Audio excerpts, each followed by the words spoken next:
The stars looked different today. Admiral Kell stared at the screen showing a small blue planet spinning slowly in space.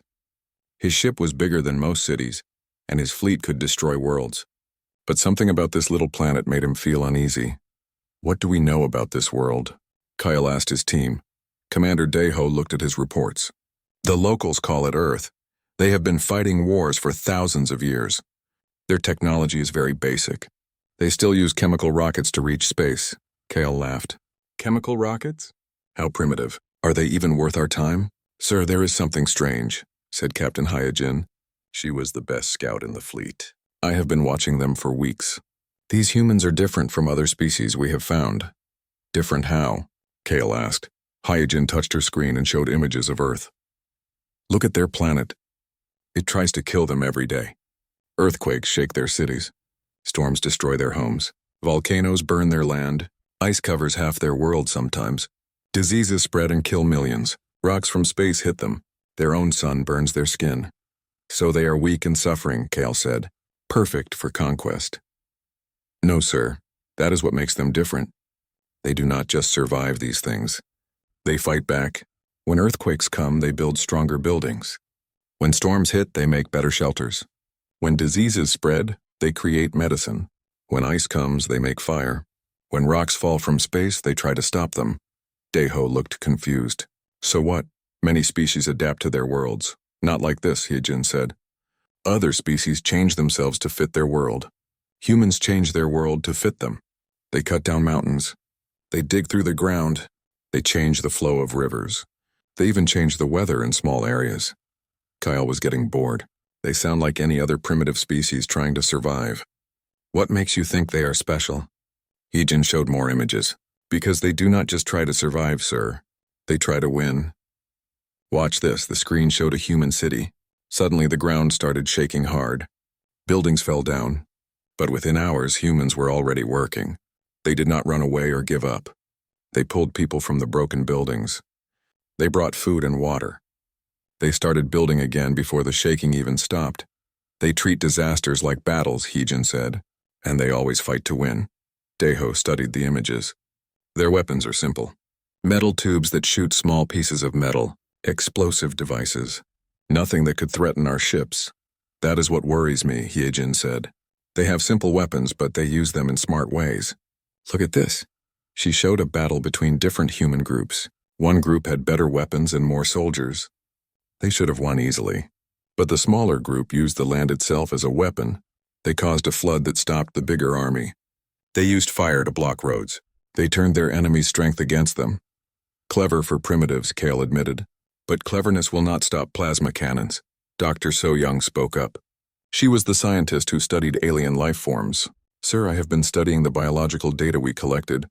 These humans are built very strangely. How so?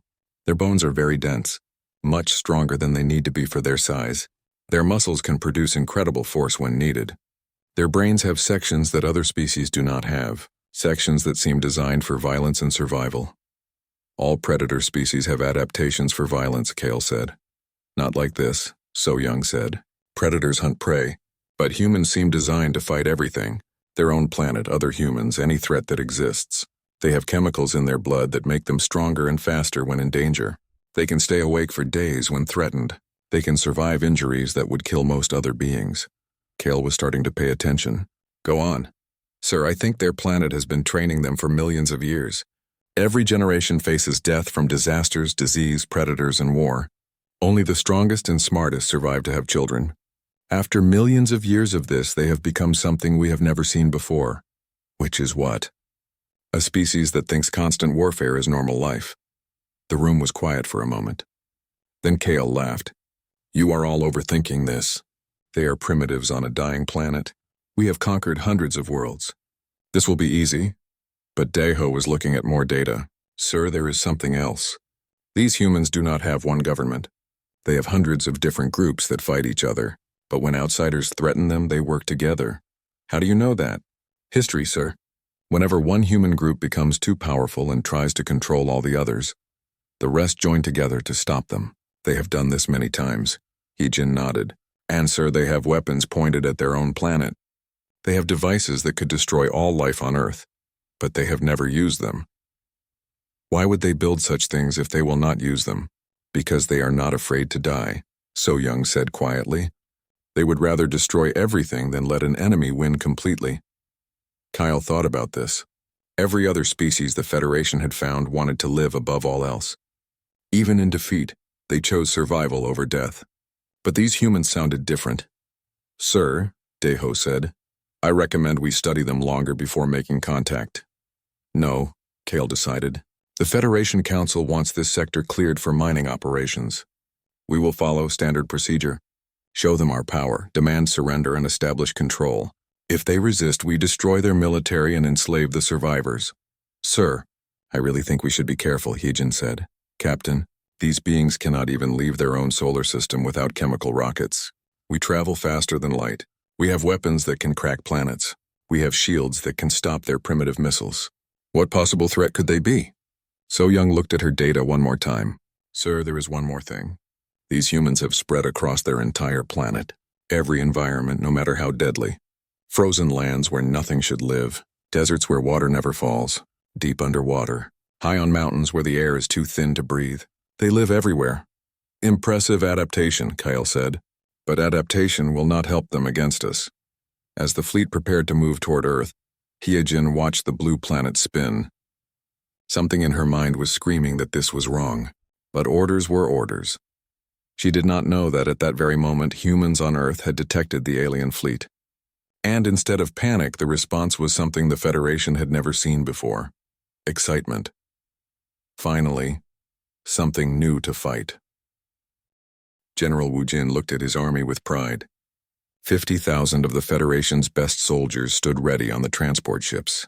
Each soldier had armor that could stop bullets and energy weapons that could melt steel. Their ships could travel between stars and their shields could stop anything humans might throw at them. This will be the easiest conquest in Federation history, Wu Jin told his officers. These humans have never faced real military power. Dr. So Young was still studying the human specimens they had captured during scouting missions. What she found made her more worried every day. She called Wu Jin to her laboratory. General, you need to see this, she said, pointing to a human body on her table. The human was unconscious but alive. What am I looking at? Wu Jin asked. This human fell from a height that should have killed him. Look at the bone scans. She showed X-ray images. His leg bone broke, but see how thick and dense it is? Most species would have bones like powder after such a fall.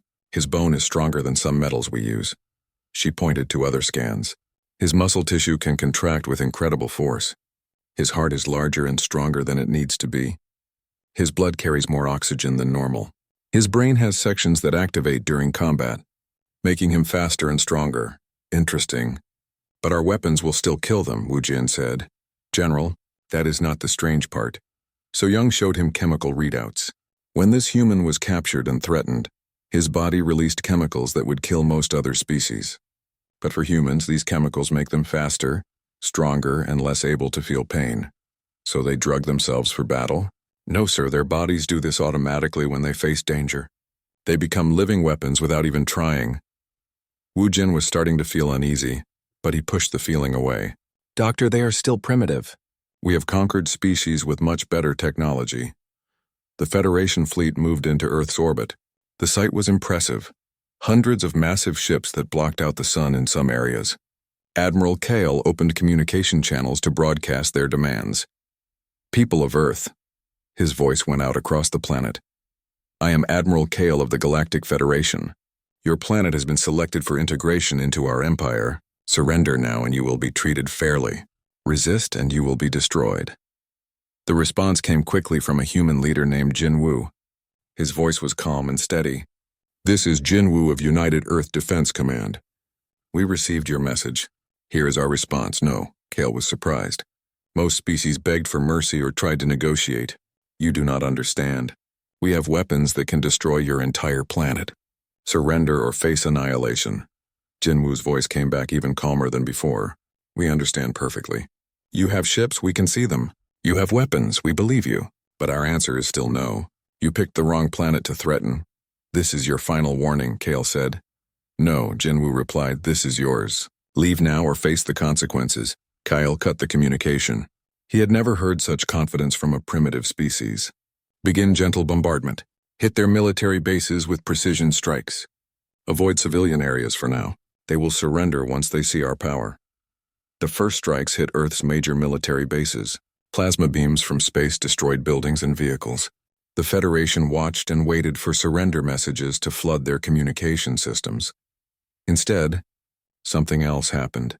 Every human communication channel suddenly carried the same message repeated over and over. No quarter. No mercy, no surrender? What does that mean? Kale asked. Deho looked up from his translation systems. Sir, it appears to be an old human war phrase. It means they will not give up, show mercy to enemies, or accept defeat. From military bases? No, sir, from everywhere. Every human city, town, village, ship, and station is broadcasting this message. Dr. So-Young ran onto the command bridge. Sir, you need to see this biological data from the planet. What now, Doctor? The humans are not showing fear responses to our attack. Their stress chemicals should be making them panic and surrender. Instead, they are showing excitement and aggression responses. That makes no sense. Sir, I think we made a terrible mistake. We assumed they would react like other species. But humans seem to treat warfare as a natural state. Our attack did not scare them. It excited them. On the planet's surface, General Wu Jin watched through spy drones as humans responded to the bombing. Instead of running away, they ran toward the destroyed bases. They pulled weapons and equipment from the wreckage and started building new defensive positions. Sir, his intelligence officer reported, the humans are not evacuating their cities. They are fortifying them. Are their leaders forcing them to stay? No, sir, they appear to be volunteering. Civilian humans are taking weapons and joining military units. Children and elderly humans are helping build defenses. Wu Jin watched a video feed from a human city. A young human child no more than 10 years old was helping adult humans carry ammunition. An elderly human with gray hair was teaching others how to make explosive devices. This is not normal behavior, Wu Jin said. Captain Minsu led the first ground assault on what appeared to be a simple human military base. His force of 1,000 soldiers should have been able to capture it easily. The base looked small and poorly defended, but as his ships approached, everything went wrong. The ground around the base exploded upward. Hidden weapons fired from positions that should not have existed. Human soldiers appeared from underground tunnels that their scanners had not detected. This was a trap, Minsu realized, but it was too late. The humans fought like nothing he had ever seen. When his soldiers shot them, they kept fighting. When his ships attacked their positions, they scattered and regrouped instantly. When they ran out of ammunition, they used their hands and simple tools as weapons. One human soldier had been shot 3 times but continued fighting.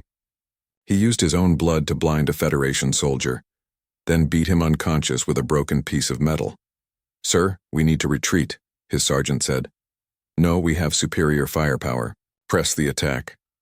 But the humans had turned the battlefield itself into a weapon. They collapsed tunnels to trap Federation soldiers. They set fires that spread toxic smoke. They used their own destroyed buildings as cover and weapons. When the battle ended, Minsu had lost half his force capturing a single small base. The humans had lost too, but they had made the Federation pay a terrible price for every meter of ground. How is this possible? Minsu asked himself.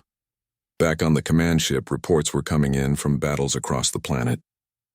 Every engagement was the same story.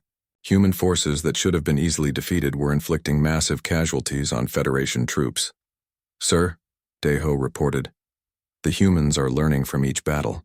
They are studying our weapons and tactics, then adapting to counter them. How quickly? Within hours, sir. Sometimes faster. Dr. So-Young had more disturbing news. Sir, I have been monitoring human communications during battles. They are not just fighting to win. They are fighting to learn. Each battle teaches them more about us. What do you mean? They are treating this invasion as a training exercise. They want to see what we can do so they can figure out how to beat us.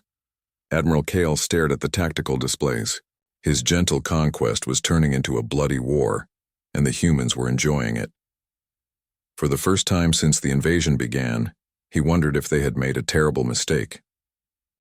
Captain Minsu could not sleep. Every time he closed his eyes, he saw human faces. Not afraid faces, excited faces.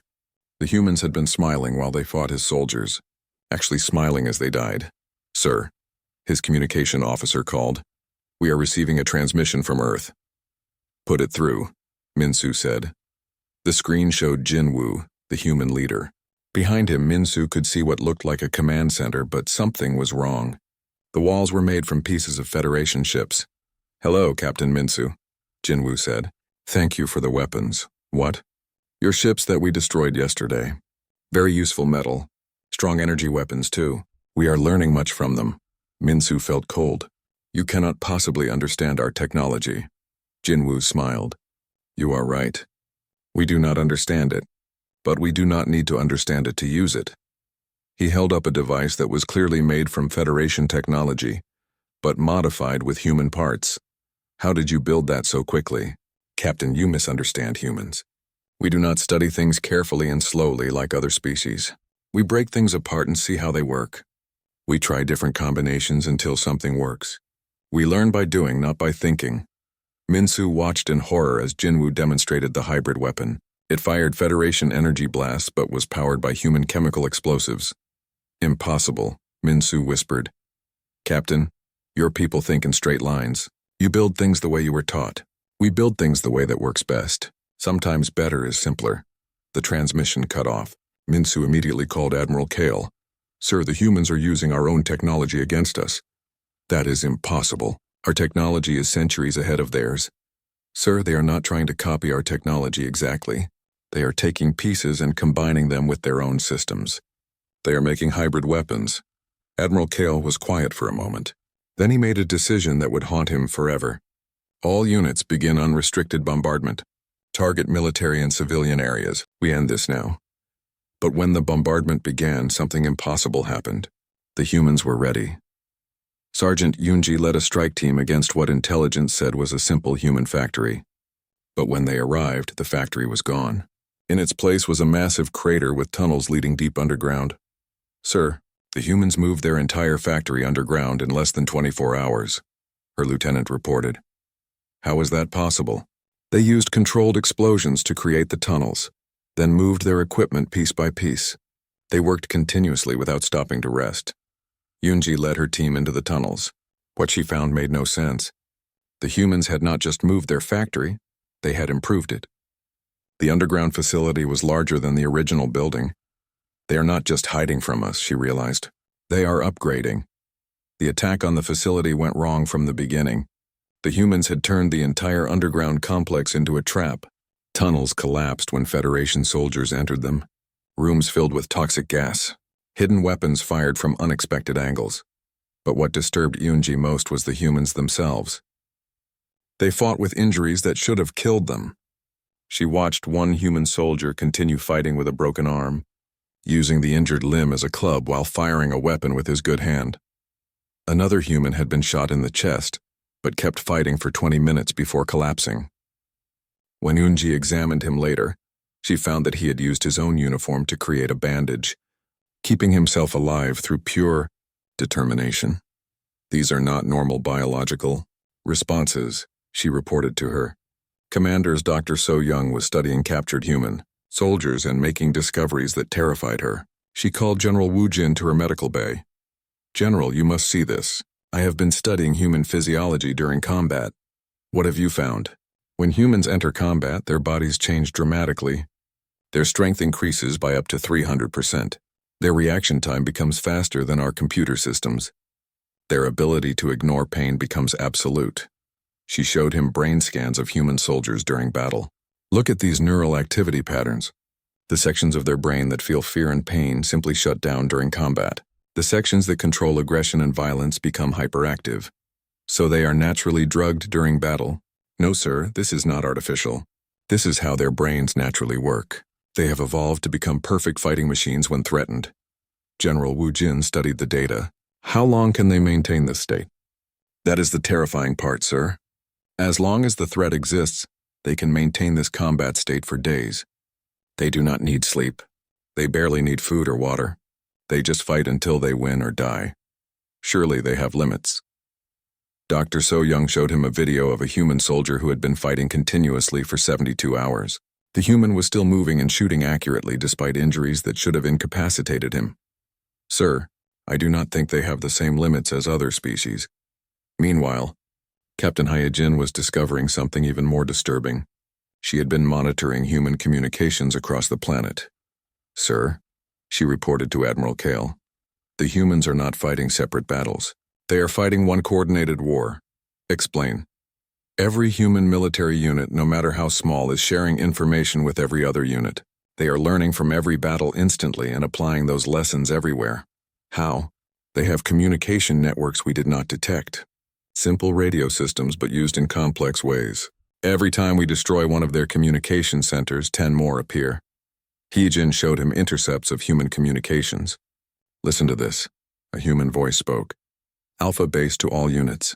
Federation troops use energy shields. Shields stop energy weapons, but not physical objects. Use metal projectiles and explosive devices. Repeat, energy shields are weak against kinetic weapons." Within an hour, human forces across the planet had modified their tactics. Federation energy shields, which had been nearly perfect protection, became useless against human attacks. "They are adapting faster than we can respond," Heejin said. But the most disturbing report came from Commander Daeho. He had been analyzing human strategic behavior. "Sir, I have reviewed all battles from the past week. I have found a pattern that disturbs me." "What pattern?" "The humans are not trying to win individual battles, sir. They are trying to learn how to win the war." "What do you mean?" "Every battle they fight teaches them something new about us. Our weapons, our tactics, our weaknesses. They are willing to lose battles if it helps them understand us better." Admiral Kale felt a chill. "Are you saying they are using our attacks as training exercises?" "Yes, sir. They are treating this invasion as the most valuable learning experience in their history. Every day they become more dangerous." On Earth, Jinwoo stood in his command center surrounded by Federation technology that his people had captured, modified, and improved. The walls were covered with tactical displays showing Federation ship positions. "Sir," one of his officers said, "we have reverse-engineered their shield technology." "Excellent. Can we build our own shields?" "Better than that, sir. We can build weapons that bypass their shields completely." Jinwoo smiled. The Federation had given them the greatest gift possible, a real challenge. For the first time in human history, they were fighting an enemy that was actually dangerous. "Sir," another officer reported, "our engineering teams have found weaknesses in their ship designs." "What kind of weaknesses?" "Their ships are built for fighting other advanced civilizations. They are not built for fighting us," Ern explained. "Their ships are designed to stop energy weapons and guided missiles, but they have weak points that can be exploited by simple kinetic weapons, metal projectiles moving at high speed." Jinwoo studied the tactical data. The Federation had superior technology, but they thought like civilized beings. They fought according to rules and expected patterns. Humans had no such limitations. "Begin Operation Payback," Jinwoo ordered. "Show them what humans do to invaders." Commander Tae-hee was having the worst day of her military career. She stood on the bridge of the Federation flagship, watching impossible things happen on her screens. "Sir, we have a problem," her tactical officer reported. "What now?" Tae-hee asked. "Human ships have appeared in our defensive perimeter." "That is impossible. Humans do not have faster-than-light travel." "No, sir, but they have something else." Tae-hee looked at her screens. What she saw made no sense. Human vehicles that looked like modified chemical rockets were moving between Federation ships. They should not be able to survive in space without life support. But there they were. How are they alive out there? "Sir, it appears they have modified their primitive spacesuits with our captured technology. They are using hybrid life support systems. But how did they get past our shields?" "They did not try to get past them, sir. They went around them." Tae-hee watched in horror as human pilots manually flew their improvised ships through gaps in the Federation defensive grid. No computer could calculate the precise movements needed, but human pilots were doing it by instinct. "Sir, they are not trying to attack our ships," the tactical officer said. "Then what are they doing?" "They appear to be studying us." On the screen, Tae-hee could see human ships moving close to Federation vessels. Human soldiers in spacesuits were attaching devices to the hull of Federation ships. "Are those bombs?" "No, sir, they appear to be recording devices." "They are studying our ship designs and weapon systems." Tae-hee felt sick. "They are gathering intelligence for future attacks." But then something worse happened. Alarms started blaring throughout the ship. "Sir, we have intruders aboard." "How is that possible?" "Our shields are active." "The humans are not coming through the shields, sir. They are coming through the waste disposal systems." Tehi stared at her security officer. What? Sir, humans are small enough to fit through our waste disposal tubes. They are entering our ships through the garbage chutes. But those tubes lead to space. Nothing can survive in there. Humans can, sir. They are wearing modified spacesuits and breathing equipment. They are crawling through our waste systems to get inside our ships. Tehi activated internal sensors. What she saw made her question everything she knew about biology. Human soldiers were moving through the ship's ventilation systems, waste tubes and maintenance shafts, areas that should be impossible for any life form to survive. Sir, humans have reached engineering, came the report. Send security teams. Sir, security teams have engaged the humans. But sir, the humans are not trying to destroy our engines. What are they doing? They appear to be learning how our engines work. Lieutenant Yuri led a security team to stop the human intruders. What she found challenged everything she knew about warfare. The humans had taken over the engineering section, but they had not destroyed anything. Instead, they had connected their own primitive computers to Federation systems and were downloading technical data. Surrender immediately, Yuri ordered. The humans looked at her and smiled. One of them spoke in broken Federation language. Thank you for lessons. Very helpful. You are stealing our technology. Not stealing, learning. You invade our home. We learn from you. Fair trade. Yuri ordered her team to attack, but the humans were ready. They moved through the engineering section like they had built it themselves.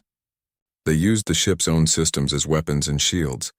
One human had modified a Federation energy tool into a weapon. Another was using ship maintenance equipment as armor. They fought like they belonged on the ship more than the Federation crew did. How do they know our ship layout so well? Yuri wondered. She got her answer when she checked the security recordings. The humans had been studying Federation ship designs for weeks. They had learned every detail from the outside, then figured out the internal layout by logic and observation. They are treating our invasion as a learning opportunity. She realized. Dr. So-Young made a discovery that horrified Admiral Kale. She had been studying the captured data from human computers. Sir, you need to see this immediately. What have you found, Doctor? Sir, the humans have not been fighting a defensive war. They have been fighting a research project. Explain.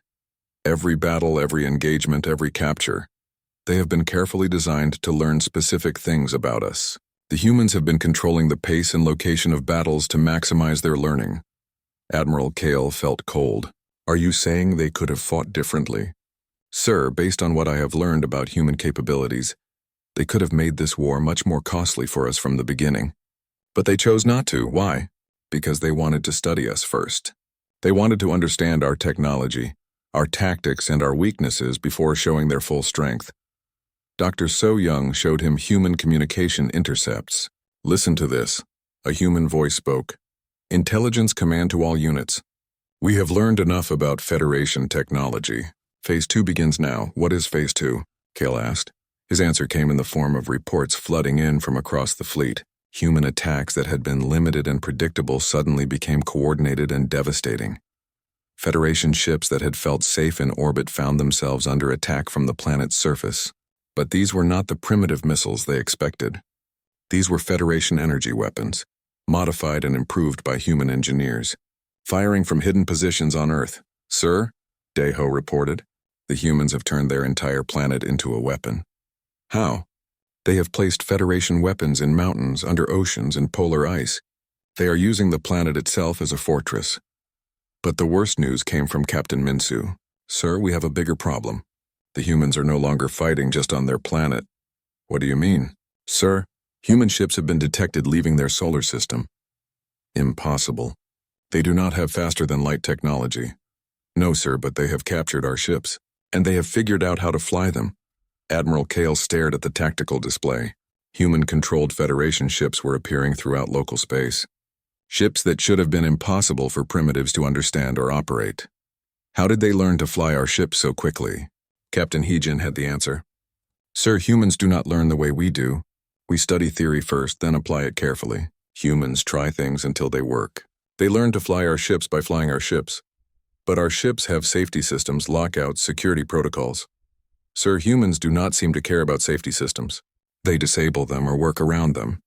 They treat our safety protocols as suggestions, not rules. Jinwoo appeared on Federation communication channels. His image was being broadcast from what looked like the bridge of a Federation ship, but it had been completely modified with human equipment. "Admiral Kyle," Jinwoo said. "Thank you for the ships. They are very useful." "You cannot possibly know how to operate Federation technology," Kyle said. "You are right. We do not know how to operate it correctly, but we know how to make it work for us."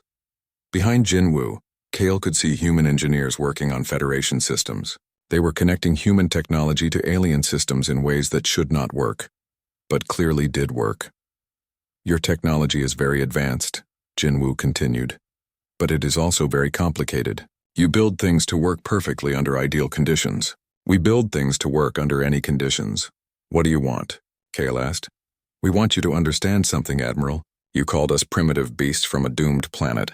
You were partly right. Our planet has been trying to kill us for millions of years. Every disaster you can imagine, we have survived. Every challenge we have overcome." Jinwoo smiled, and Kale saw something in that smile that made him afraid. "What you did not understand is that surviving our planet made us very good at learning from our enemies. You have been teaching us for weeks. Now class is over." The transmission ended, and Admiral Kale realized that the Federation had not invaded Earth. They had given humanity a graduation exam, and humanity had passed. Admiral Kyle stood before the Federation Council, his hands shaking as he delivered the worst news in galactic history. "Council members, I am requesting immediate authorization for Operation Final Solution. Complete planetary annihilation of Earth." Council Leader Vex looked at the reports with disbelief. "Admiral, you are requesting permission to destroy an entire planet because of primitive humans?" "Council Leader, they are not primitive anymore. They have captured 47 of our ships. They have reverse-engineered our technology. They have colonies spreading throughout their solar system using our own vessels. How is this possible? Your report said they were barely capable of spaceflight." Admiral Kale activated the tactical display. What the Council saw made them gasp. Human ships built from captured Federation technology were moving throughout Earth's solar system. But these were not copies of Federation designs. They were something new. Hybrid ships that combined human and alien technology in ways that should not work but clearly did. "Council Leader, we have made a terrible mistake. We assumed humans would react like other species we have conquered. But humans are different. Different how? They do not surrender. They do not negotiate. They do not retreat. They learn from every attack and become stronger." Dr. So Young stepped forward with her final report. "Council members, I have studied human biology and psychology for months. My conclusion is that we have encountered a species that evolution designed specifically for warfare." "Explain, Doctor." "Every aspect of human biology is optimized for violence and survival. Their dense bones, their powerful muscles, their combat chemistry, their ability to function without sleep during crisis. Everything about them is built for war." She showed brain scans and biological data. "But more importantly, their minds are designed to learn from combat. Every battle makes them smarter and more dangerous. We have not been fighting them. We have been training them." Council Leader Vex studied the data. "Doctor, many species have warrior traits and not like this, sir. Most species fight when they have to. Humans fight because they enjoy it. Look at these psychological profiles. Combat stress that would break other species actually makes humans perform better." Admiral Kale added more disturbing information. "Council Leader, we have intercepted human communications. They are not treating this invasion as a disaster. They are treating it as the most exciting thing that has ever happened to them." "What do you mean?" "Sir, for the first time in their history, humans have found an enemy that can actually threaten them. They are grateful to us for giving them a real challenge." The council chamber fell silent. Then reports started coming in that made everything worse. Commander Daeho's voice came through the communication system. "Admiral, we have a crisis. Human ships have been detected outside their solar system." "How many ships?" "Sir, we count over 200 vessels, all moving at faster than light speeds." "Impossible. They have only captured 47 of our ships." "Sir, they appear to have built the rest themselves, using captured Federation technology as templates but with significant human modifications." Council Leader Vex activated long-range sensors. What he saw made his blood freeze. Human ships were spreading across the galaxy like a plague. But they were not attacking Federation worlds. They were studying them, What are they doing? He asked. Sir, came a report from Captain Hyejin. Human ships are conducting reconnaissance missions throughout Federation space. They are mapping our defenses, studying our colonies, and learning about our military capabilities. Are they preparing to attack? Sir, we do not think so. We think they are preparing to do to the rest of the galaxy what they did to us. Which is what? Learn from us, sir. They want to understand every species in the galaxy. Admiral Kale felt sick. Council leader, we need to authorize total planetary bombardment before they become any stronger. Authorized. Deploy the full battle fleet. 300,000 ships, enough firepower to crack a planet's crust. But as the Federation assembled its largest military force in history, Jinwoo was making preparations of his own. He stood in the command center that humanity had built deep under Earth's surface. Around him, human engineers worked with captured Federation technology, but they had improved it beyond anything the aliens could imagine. Sir, one of his officers reported, Federation fleet detected. 300,000 ships. Good, Jinwoo said. Are our preparations complete? Yes, sir. Every continent is ready. Every ocean platform is in position. Every orbital station is armed. And our off-world assets? 200 human-controlled ships in position throughout the galaxy. Another 500 ships completed and ready for deployment. Jinwoo smiled. The Federation was about to learn the most important lesson in human history. Never give a learning species time to study. When the Federation fleet arrived at Earth, they expected to find a desperate planet preparing for destruction. Instead, they found something impossible. Earth itself had become a weapon. Every mountain had weapons built into it. Every ocean had launch platforms hidden beneath the waves. Every piece of space debris around the planet had been turned into a guided missile. The humans had converted their entire world into the largest fortress in galactic history. Sir, reported Lieutenant Yuri from the lead ship, we are detecting massive energy readings from the planet's surface. What kind of energy? Sir, it appears the humans have built weapons using their planet's geological activity. They have turned volcanoes into energy cannons and ocean currents into power sources. Admiral Kale stared at the readings. They weaponized their planet's natural disasters? Yes, sir. They have turned everything that used to threaten them into weapons against us. But that was not the worst news. Sir, came a report from across the galaxy, human ships have appeared at every major Federation world simultaneously. What are they doing? Sir, they are broadcasting the same message to every Federation planet. The message came from Jinwoo. Broadcast to every world in Federation space. People of the galaxy, this is Jinwoo of Earth. Your leaders invaded our world and tried to destroy us. They failed. Now you have a choice. The image showed Jinwoo standing in front of displays showing Federation military capabilities. Behind him, human engineers worked with technology that clearly surpassed anything the Federation had. We have studied your technology. We have learned your weaknesses. We could destroy your civilization if we wanted to, but we do not want to destroy you. We want to teach you. Admiral Kale felt the blood drain from his face. Your leaders think in terms of conquest and surrender. Jinwoo continued. Humans think in terms of learning and growing. We offer you something your Federation never could. True partnership. We have survived ice ages, asteroid impacts, supervolcanic eruptions, and global pandemics. We have learned to turn every disaster into an opportunity. We can teach you to do the same. The message ended with coordinates and a simple invitation. Join us and learn what it means to be truly alive. Reports flooded in from across Federation space. Worlds were responding to the human invitation. Scientists wanted to study human technology. Military leaders wanted to learn human tactics. Entire planets were requesting human advisors. Council leader Vex called Admiral Kale with the final devastating news. Admiral, abort the attack on Earth immediately. Sir? The Federation Council has voted. We are surrendering to the humans. Sir, we still have the largest fleet in galactic history. We can still destroy their planet. Admiral, did you read the intelligence reports? Humans have colonies throughout the galaxy now. Destroying Earth would not stop them. It would only make them angry. Admiral Kale looked at his fleet, the most powerful military force ever assembled. 300,000 ships, enough firepower to destroy star systems. But against an enemy that learned from every attack and turned every defeat into victory, All that power was useless. Commander Deho delivered the final report.